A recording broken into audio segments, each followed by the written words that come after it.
इस बीच एक और बड़ी और अहम जानकारी का रुख करेंगे। आजम खां को सुप्रीम कोर्ट से अंतरिम जमानत। तो कोर्ट ने 89वें मामले में जमानत दी है। 88 मामलों में पहले ही आजम खां को जमानत मिल चुकी है और आजम खां को 2 हफ्ते में अर्जी दाखिल करने को कहा गया है। तो अंतरिम जमानत यहां पर एक बड़ी राहत भी आजम खां के लिए इसको कहा जा सकता है। तो आजम खां को सुप्रीम कोर्ट से अंतरिम जमानत मिली है, लेकिन अब 2 हफ्तों का वक्त यहां पर दिया है आजम खां को अर्जी दाखिल करने का, ताकि निचली अदालत में भी वो अपनी बात को पुख्ता कर सके। तो बड़ी और अहम जानकारी आपको दे रहे हैं। आजम खां को लेकर सुप्रीम कोर्ट में आज सुनवाई हुई, फैसला सुरक्षित रख लिया गया था और अब ये फैसला सामने भी आ गया है। तो आजम खां को सुप्रीम कोर्ट से अंतरिम जमानत मिल गई है।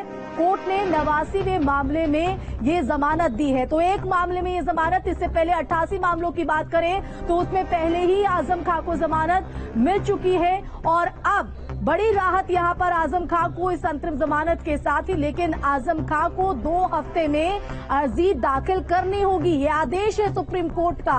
तो बड़ी और अहम जानकारी इस वक्त यूपी के सियासत के धुरी भी बने हुए हैं। लगातार जेल में उनसे मुलाकातों का दौर भी चल रहा था। और ज्यादा जानकारी के लिए रुक करेंगे संवाददाता अवनीश का। अवनीश, जिस चीज का इंतजार यहाँ पर हो रहा था, आजम खां के समर्थकों को बड़ी राहत सुप्रीम कोर्ट से अंतरिम जमानत। जी बिल्कुल, बहुत बड़ी राहत है। जिस तरीके से मामला लगातार सुनवाई चल रही थी, सुप्रीम कोर्ट ने पिछली तारीख पर 17 मई इसमें जो फैसला सुरक्षित रख लिया था, उसके बाद आज ये रास्ता साफ हो गया है कि आजम खां को जेल से रिहा किया जा सकता है। सुप्रीम कोर्ट ने ये कहा कि इनको अंतरिम जमानत दी जा रही है। जो रेगुलर बेल है, नियमित जमानत है, उसके लिए वो निचली अदालत में 2 हफ्ते के भीतर अपनी अर्जी दाखिल करें। और ये भी साफ कर दिया कि जब तक उनकी नियमित जमानत अर्जी पर कोई फैसला नहीं होता है, तब तक इनको जो ये अंतरिम राहत दी गई है सुप्रीम कोर्ट की ओर से, वो राहत बरकरार रहेगी। जी बिल्कुल, हम चाहेंगे अवनीश, पूरा कोर्ट में क्या कुछ रहा आज इसको लेकर, क्योंकि इससे पहले सरकार की तरफ से भी अपना पक्ष रखा गया था और साफ तौर पर कहा था कि आदतन कहीं ना कहीं अपराधी है, ऐसे में उनको बेल नहीं मिलनी चाहिए। हम चाहेंगे कि पूरा विस्तार से उसको बताएं कि आज कोर्ट में क्या रहा और इससे पहले की सुनवाई के दौरान क्या कुछ दलीलें पेश की गई। देखिए, आज सुप्रीम कोर्ट में न्यायमूर्ति एल नागेश्वर राय, न्यायमूर्ति BR गवई और न्यायमूर्ति बोपन्ना की खंडपीठ ने आजम खां की जो अंतरिम जमानत पर सुनवाई चल रही थी, उस पर आज जैसे ये बेंच बैठी है, इस पर अपना फैसला सुनाया, जो कि हमने बताया कि कैसे इनकी अंतरिम जमानत मंजूर की गई। और साथ ही ये कहा गया कि जो नियमित जमानत अर्जी है वो निचली अदालत में दाखिल करें 2 हफ्ते के भीतर। और ये भी अहम है कि ये जो अंतरिम जमानत है उस समय तक लागू रहेगी जब तक नियमित जमानत का जो आवेदन है उस पर कोई निर्णय नहीं हो जाता। सुप्रीम कोर्ट ने 17 मई को समाजवादी पार्टी के नेता आजम खां द्वारा दी गई अंतरिम जमानत याचिका पर अपना आदेश सुरक्षित रख लिया था और वो तब से रामपुर जेल में न्यायिक हिरासत में है। ये 2020 से फरवरी 2020 से वो रामपुर की जेल में बंद हैं और अब जब सुप्रीम कोर्ट का ये आदेश आया तो उनकी रिहाई का रास्ता साफ हो गया है।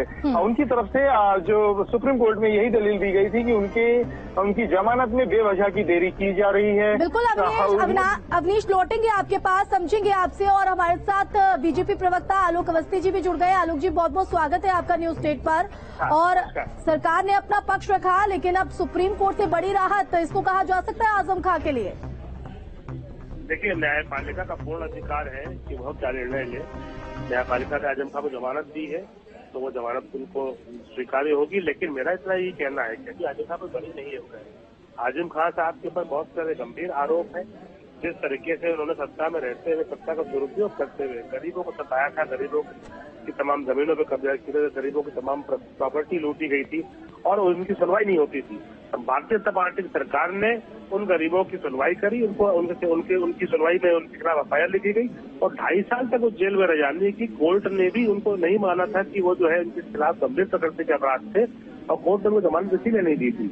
मुझे लगता है कि आजम खां साहब जो है इससे सबक लेंगे और आगे अपराध नहीं करेंगे, क्योंकि राजनेता के रूप में जब अपराधी सामने आ जाता है तो फिर उसको पकड़ना दबाना बहुत मुश्किल होता है। और ये आजम खान ने पिछले 5 सालों में जो भी लोगों को सताया था अपने सरकार के फैसले हुए, वहाँ उनको अब भोगना पड़ रहा है। मुझे लगता है कि उनको ट्रायल मुकदमे फेस करने पड़ेंगे और आगे अगर कोई अपराध करेंगे तो कानूनी रूप से कड़ी कार्रवाई दोबारा की जाएगी।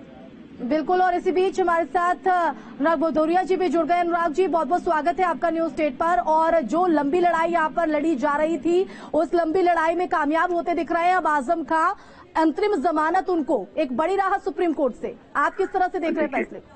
देखिए, हम समाज लोग हमेशा से न्यायपालिका का सम्मान करते हैं, विश्वास करते हैं। भारतीय जनता पार्टी की सरकार जिस तरह से झूठे मुकदमे लगातार लगा रही थी, आज उनको जमानत मिलने से साफ जाहिर हो गया है कि ये बदले की भावना पे सरकार काम कर रही है। सरकार को जनता की समस्या से कोई लेना देना नहीं है। ये सिर्फ विपक्ष के नेताओं पे मुकदमे झूठे लगा के उनको जेल में डालने का काम करती है। लेकिन देश की न्यायपालिका बहुत सशक्त और मजबूत है, जो न्याय देती है। आज आजम खान साहब को न्याय मिला है, इसके लिए हम समाजवादी लोग बहुत प्रसन्न हैं कि देश के अंदर में काफी लोकतंत्र और न्यायपालिका जिला है। लेकिन एक चीज कहीं ना कहीं जरूर रही है आजम खां को, उनके समर्थकों को भी तरफ से, हालांकि अब 2 हफ्ते का यहाँ पर वक्त दिया गया अपनी अर्जी दाखिल करने के लिए निचली अदालत में, तो किस तरह से आप लोग उनके साथ खड़े रहेंगे अनुराग जी?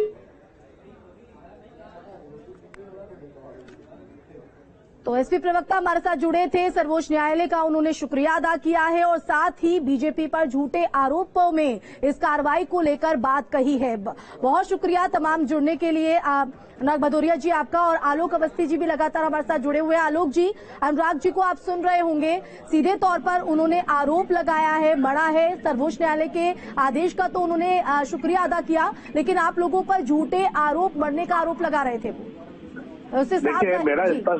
मेरा स्पष्ट रूप से कहना है, सरकार में रहते हुए 2 सरकारी अपराधी थे, एक गायत्री प्रजापति था और एक आजम खां थे।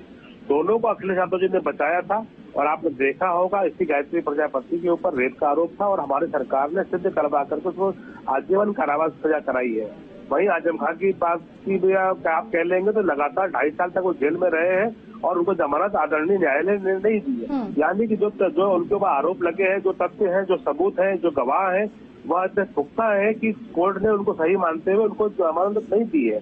मुझे लगता है अभी जमानत खाली उनको मिली है, अपराध के लिए अभी उनको पूरा ट्रायल करना होगा, फेस करना होगा और माननीय न्यायालय उनको अगर उचित समझेगा तभी जो है छोड़ेगा। मुझे नहीं लगता कि आजम खान के खिलाफ जो है इतने गंभीर और इतने पुख्ता